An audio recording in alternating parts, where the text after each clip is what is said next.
कश्यप जी के द्वारा अदिति को पयोव्रत का उपदेश।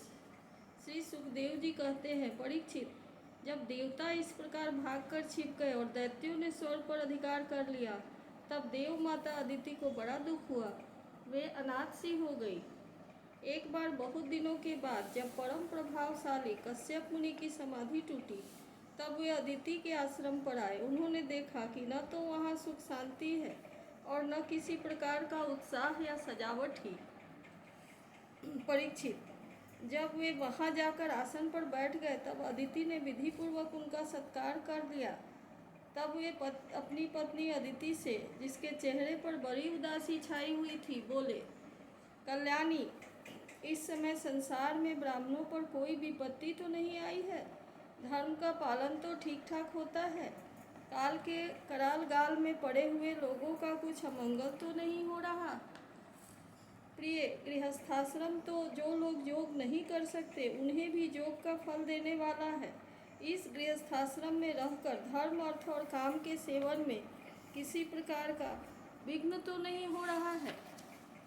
यह भी संभव है कि तुम कुटुंब के भरण पोषण में व्यग्र हो रही हो। अतिथि आए हो तो तुमसे बिना सम्मान पाए ही लौट गए हो। तुम खड़ी होकर उनका सत्कार करने में भी असमर्थ हो रही हो। इसी से तो तुम उदास नहीं हो रही हो। जिन घरों में आए हुए अतिथि का जल से भी सत्कार नहीं किया जाता और वे ऐसे ही लौट जाते हैं, वे घर अवश्य ही गीदड़ों के घर के समान है। प्रिय, संभव है मेरे बाहर चले जाने पर भी तुम्हारा चित्त उद्विग्न हो रहा हो और समय पर तुमने भविष्य से अग्नि में हवन न किया हो। सर्वदेवमय भगवान के मुख है, ब्राह्मण और अग्नि। गृहस्थ पुरुष यदि इन दोनों की पूजा करता है तो उसे उन लोगों की प्राप्ति होती है जो समस्त कामनाओं को पूर्ण करने वाले हैं। प्रिय, तुम तो सर्वदा प्रसन्न रहती हो, परंतु तुम्हारे बहुत से लक्षणों से मैं देख रहा हूँ कि इस समय तुम्हारा चित्त अस्वस्थ है। तुम्हारे सब लड़के तो कुशल मंगल से है ना? अदिति ने कहा, भगवान, ब्राह्मण, गौ, धर्म और आपकी यह दासी सब सकुशल है। मेरे स्वामी, यह गृहस्थ आश्रम ही अर्थ, धर्म और काम की साधना में परम सहायक है। प्रभु, आपके निरंतर स्मरण और कल्याण कामना से अग्नि, अतिथि, सेवक, भिक्षुक और दूसरे जाचकों का भी मैंने तिरस्कार नहीं किया है। भगवान, जब आप जैसे प्रजापति मुझे इस प्रकार धर्म का पालन का उपदेश करते हैं, तब भला मेरे मन की ऐसी कौन सी कामना है जो पूरी न हो जाए? आर्यपुत्र, समस्त प्रजा, वह चाहे सत्वगुणी, रजोगुणी या तमोगुणी हो, आपकी ही संतान है। कुछ आपके संकल्प से उत्पन्न हुए हैं, कुछ शरीर से। भगवान, इसमें संदेह नहीं कि आप सब संतानों के प्रति, चाहे असुर हो या देवता, एक सा भाव रखते हैं, सम है। तथापि स्वयं परमेश्वर भी अपने भक्तों की अभिलाषा पूर्ण किया करते हैं। मेरे स्वामी, मैं आपकी दासी हूँ, आप मेरी भलाई के संबंध में विचार कीजिए। मर्यादा पालक प्रभु, शत्रुओं ने हमारी संपत्ति और रहने का स्थान तक छीन लिया है। आप हमारी रक्षा कीजिए। बलवान दैत्यों ने मेरे ऐश्वर्य, धन, यश और पद छीन लिए हैं तथा हमें घर से बाहर निकाल दिया है। इस प्रकार मैं दुख के समुद्र में डूब रही हूँ। आपसे बढ़कर हमारी भलाई करने वाला और कोई नहीं है। इसलिए मेरे हितैषी स्वामी, आप सोच विचार कर अपने संकल्प से ही मेरे कल्याण का कोई ऐसा उपाय कीजिए जिससे कि मेरे पुत्रों को वे वस्तुएं फिर से प्राप्त हो जाए। श्री सुखदेव जी कहते हैं, इस प्रकार अदिति ने जब कश्यप जी से प्रार्थना की, तब वे कुछ विस्मित से होकर बोले, बड़े आश्चर्य की बात है, भगवान की माया भी कैसी प्रबल है। यह सारा जगत स्नेह की रज्जू से बंधा हुआ है। कहाँ यह पंचभूतों से बना हुआ अनात्मा शरीर और कहाँ प्रकृति से परे आत्मा। न किसी का कोई पति है, न पुत्र है और न संबंधी ही है। मोह ही मनुष्य को नचा रहा है। प्रिय, तुम संपूर्ण प्राणियों के हृदय में विराजमान अपने भक्तों के दुख मिटाने वाले जगत गुरु भगवान वासुदेव की आराधना करो। वे बड़े दीन दयालु हैं, अवश्य ही श्रीहरि तुम्हारी कामनाएं पूर्ण करेंगे। यह मेरा दृढ़ निश्चय है कि भगवान की भक्ति कभी व्यर्थ नहीं होती। इसके सिवा कोई दूसरा उपाय नहीं है। अदिति ने पूछा, भगवान, मैं जगदीश्वर भगवान की आराधना किस प्रकार करूं जिससे वे सत्य संकल्प प्रभु मेरा मनोरथ पूर्ण करे? पतिदेव, मैं अपने पुत्रों के साथ बहुत ही दुख भोग रही हूँ, जिससे वे शीघ्र ही मुझ पर प्रसन्न हो जाए। उनकी आराधना की वही विधि मुझे बतलाइए। कश्यप जी ने कहा, देवी, जब मुझे संतान की कामना हुई थी तब मैंने भगवान ब्रह्मा जी से यही बात पूछी थी। उन्होंने मुझे भगवान को प्रसन्न करने वाले जिस व्रत का उपदेश दिया था वही मैं तुम्हें बतलाता हूँ। फाल्गुन के शुक्ल पक्ष में 12 दिन तक केवल दूध पी कर रहे और परम भक्ति से भगवान कमल नयन की पूजा करें। अमावस्या के दिन यदि मिल सके तो सूअर की खोदी हुई मिट्टी से अपना शरीर मलकर नदी में स्नान करें। उस समय यह मंत्र पढ़ना चाहिए। हे देवी, प्राणियों को स्थान देने की इच्छा से बड़ा भगवान ने रसातल से तुम्हारा उद्धार किया था। तुम्हें मेरा नमस्कार है। तुम मेरे पापों को नष्ट कर दो। इसके बाद अपने नित्य और नैमित्तिक नियमों को पूरा करके एकाग्रचित्त से मूर्ति, वेदी, सूर्य, जल, अग्नि और गुरुदेव के रूप में भगवान की पूजा करें और इस प्रकार स्तुति करें, प्रभो, आप सर्वशक्तिमान हैं, अंतर्यामी और आराधनीय हैं। समस्त प्राणी आप में और आप समस्त प्राणियों में निवास करते हैं। इसी से आपको वासुदेव कहते हैं। आप समस्त चराचर जगत और उसके कारण के भी साक्षी हैं। भगवान, मेरा आपको नमस्कार है। आप अव्यक्त और सूक्ष्म हैं। प्रकृति और पुरुष के रूप में भी आप ही स्थित हैं। आप 24 गुणों के जानने वाले और गुणों की संख्या करने वाले संख्या शास्त्र के प्रवर्तक हैं। आपको मेरा नमस्कार है। आप वह यज्ञ हैं जिसके प्रायनीय और उदयनीय ये 2 कर्मशील हैं। प्रातः, मध्याह्न और सायं ये 3 संबंध ही 3 पाद हैं। चारों वेद 4 सिंह हैं। गायत्री आदि 7 छंद ही 7 हाथ हैं। यह धर्ममय वृषभ रूप यज्ञ वेदों के द्वारा प्रतिपादित है और इसकी आत्मा है स्वयं आप। आपको मेरा नमस्कार है। आप ही लोक कल्याणकारी शिव और आप ही प्रलयकारी रुद्र हैं। समस्त शक्तियों को धारण करने वाले भी आप ही हैं। आपको मेरा बार बार नमस्कार है। आप समस्त विद्याओं के अधिपति एवं भूतों के स्वामी हैं। आपको मेरा नमस्कार है। आप ही सबके प्राण और आप ही इस जगत के स्वरूप भी हैं। आप योग के कारण तो हैं ही, स्वयं योग और उससे मिलने वाला ऐश्वर्य भी आप ही हैं। हे हिरण्यगर्भ, आपके लिए मेरे नमस्कार। आप ही आदिदेव हैं। आप सबके साक्षी हैं।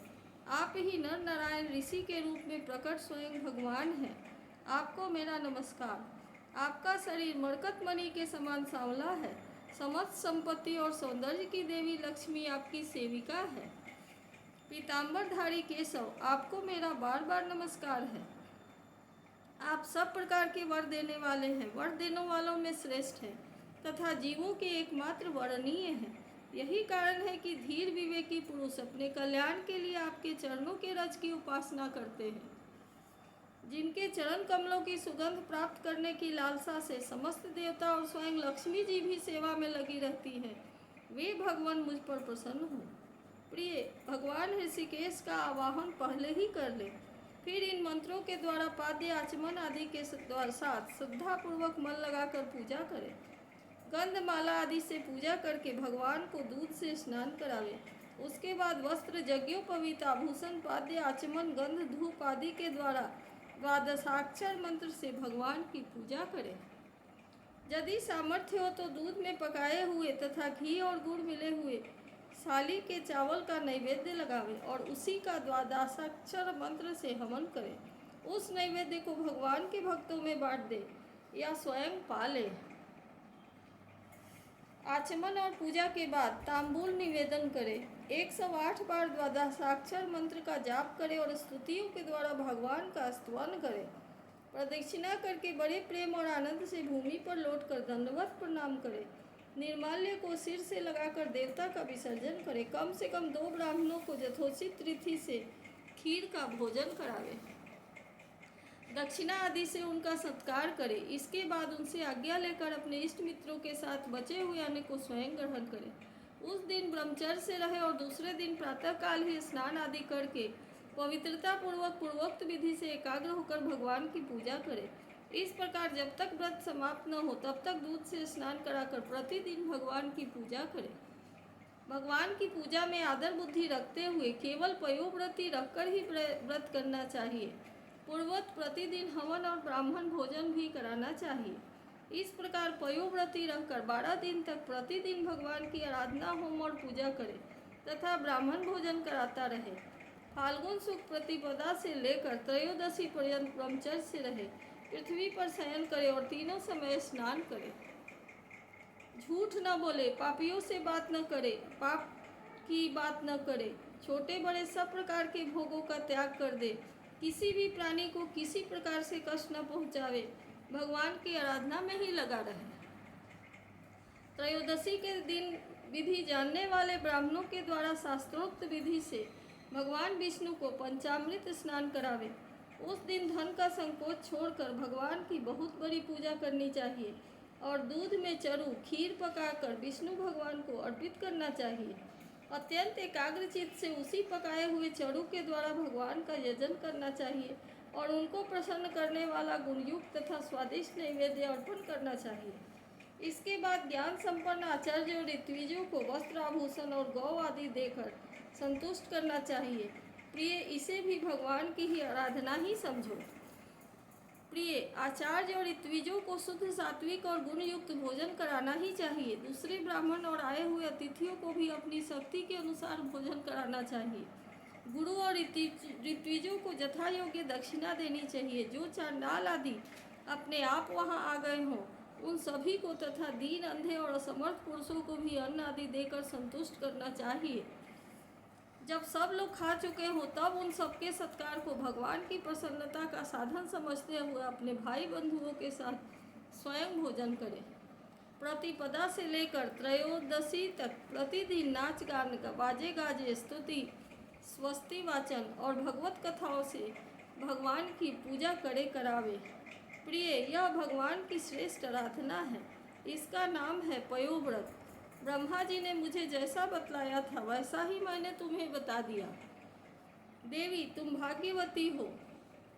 अपनी इंद्रियों को वश में करके शुद्ध भाव एवं श्रद्धापूर्ण चित्त से इस व्रत का भली भांति अनुष्ठान करो और इसके द्वारा अविनाशी भगवान की आराधना करो।